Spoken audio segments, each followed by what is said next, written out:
पहली खबर है कि दिल्ली हाई कोर्ट में प्रधानमंत्री के खिलाफ एक याचिका डाली गई और इस याचिका में कहा गया है कि जो वर्तमान के प्रधानमंत्री या सरकार हैं वो धर्म के नाम पर, पूजा स्थल के नाम पर या देवी देवताओं के नाम पर वोट मांगते हैं, जो कि आचार संहिता का उल्लंघन है, अतः इसको तत्काल रोका जाए। भारत इकलौता ऐसा देश है जहाँ पर धर्म के नाम पर वोट मांगे जाते हैं, यहाँ विकास के नाम पर वोट मांगे नहीं जाते हैं।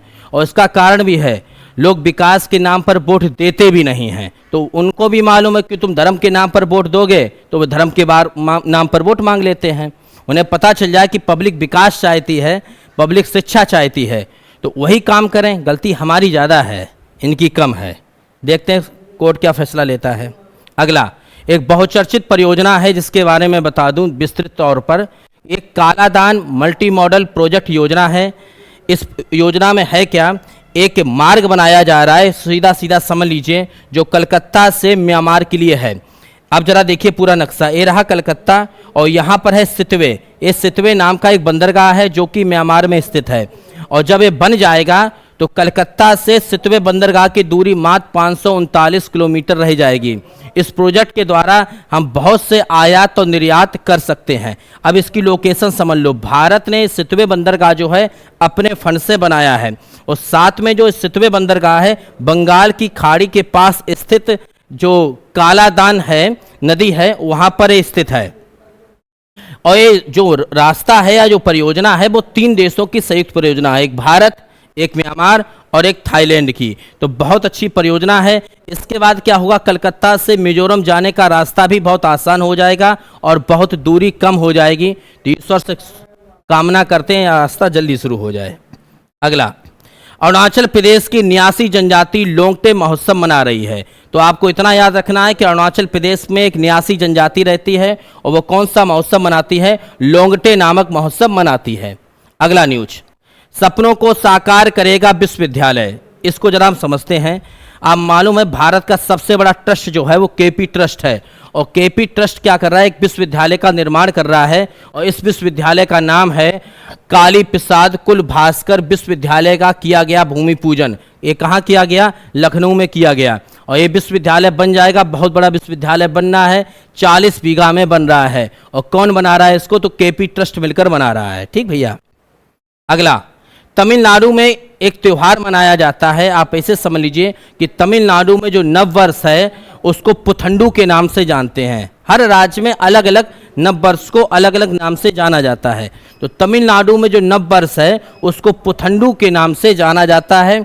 तो याद रखना, पुथंडू त्यौहार कहाँ मनाते हैं, तो तमिलनाडु में मनाते हैं। अगला, अमेरिका की एक मशहूर पत्रिका है जिसका नाम है मशहूर मैगजीन है जिसका नाम है न्यूज वीक। उस मैगजीन पर प्रधानमंत्री मोदी की फोटो छपी हुई है और लिखा क्या है कि प्रधानमंत्री नरेंद्र मोदी इंदिरा गांधी के बाद अमेरिका के मशहूर वीकली मैगजीन न्यूज वीक के कवर पेज पर आने वाले दूसरे प्रधानमंत्री बन चुके हैं। सबसे पहले इंदिरा गांधी की फोटो आई थी, अब आई है मोदी जी की। अब देखते हैं किसकी आती है। अगला, बहुत ही प्रतिष्ठित लेखक हैं जिनका नाम है सलमान रुश्दी, और सलमान रुश्दी ने ही एक पुस्तक लिखी थी जिसका नाम था मिडनाइट चिल्ड्रन, और इसी पुस्तक के लिए इनको मैन बुकर पुरस्कार भी मिला था। तो इन्होंने अपना संस्मरण का मतलब होता है अपनी स्मृति के आधार पर कोई कहानी या कोई व्यंग्य वगैरह लिखना। तो बुकर पुरस्कार विजेता ब्रिटिश अमेरिका लेखक सलमान रुश्दी ने अपना संस्मरण नाइफ जारी किया है, यानी अपनी किताब कौन सी लिखी है, नाइफ लिखी है। अगला, अब आपको मालूम होगा इजराइल और फिलिस्तीन के बाद अब ईरान और इजराइल के बीच में युद्ध होने लगा है, और भयंकर युद्ध शुरू हो चुका है। अब हम दोनों देशों को अगर तुलना करें तो कौन देश ज़्यादा सशक्त है। ईरान के पास 42,000 वायु सैनिक हैं, जबकि इजराइल के पास 89,000 वायु सैनिक हैं। ईरान के पास 3.5 लाख की थल सेना है, तो इजराइल के पास 5,26,000 की थल सेना है। ईरान के पास 18,500 नौसैनिक हैं, तो इजराइल के पास 19,500 नौसैनिक हैं। और इजराइल के पास अवैध आयरन ड्रोन है जो पूरे विश्व में चर्चा में रहता है।